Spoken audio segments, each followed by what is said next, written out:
12th part यानी 12वां हिस्सा carbon atom का हम वो किसके इक्वल है 1 AMU के इक्वल होता है।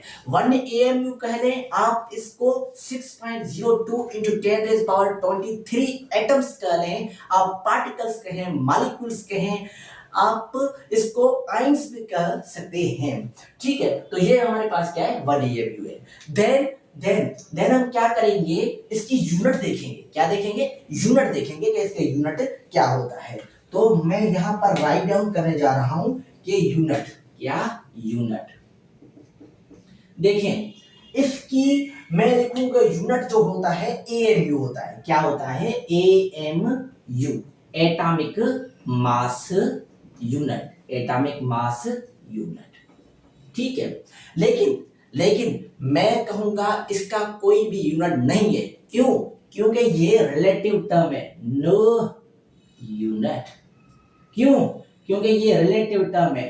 केमिस्ट्री में आप कहां पर भी जाएं, आप पढ़ें, उसको देखेंगे तो रिलेटिव टर्म की कोई भी यूनिट नहीं होती है। लेकिन फॉर सपोज अगर आप लिखना भी चाहें तो आप एज इट इज आप AMU लिख सकते हैं, कंसीडर आउट कर सकते हैं। लेकिन आप कहीं पर भी सर्च करिए, आप अलग अलग बुक देखें, सेपरेट बुक से आप रीडिंग करेंगे, इसकी कोई भी यूनिट नहीं होगा।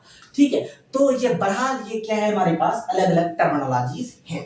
ठीक है, आगे हम चलने जा रहे हैं कि AMU को हम कैसे क्या करें समझें, फर्दर कैसे समझें कि 1 AMU क्या होता है। तो हम इसको क्या करेंगे, प्रॉपर समझने की क्या करेंगे, कोशिश करेंगे। तो ये राइट डाउन कर ले तो हम आगे चलने जा रहे हैं। रिलेटिव एटॉमिक मास को फर्दर क्या करें समझेंगे हम। तो यहां पर मैं रब करने जा रहा हूं। अब देखें कि रिलेटिव क्या, यहां पर क्या है रिलेटिव। मैं कहूंगा 1 AMU जो होता है वो होता है 6.02 into 10 raised power 23। क्या होता है? 23 होता है। ये किसके इक्वल होता है? ये मैं कहूं Na के इक्वल होता है। ये क्या है? Na क्या है हमारे पास? अवागाद्रो नंबर है। ठीक है, आप ये लिखें, आप ये लिखें, बात क्या है सेम है। सही है, तो यहां पर 1 AMU जो होता है हमारे पास, इसकी क्या करें, इसको 12th पार्ट से क्या करें, डिवाइड करें। हमको फाइंड क्या करना है, हमको 12th पार्ट ऑफ एटम का AMU फाइंड करना है। एक एटम का मास कितना होता है वो हमको क्या करना है, फाइंड करना है। ये तो सारे एटम का मास है ना, 1 AMU का सारे एटम का मास क्या है 6.02 into 10 raised power 23 है। लेकिन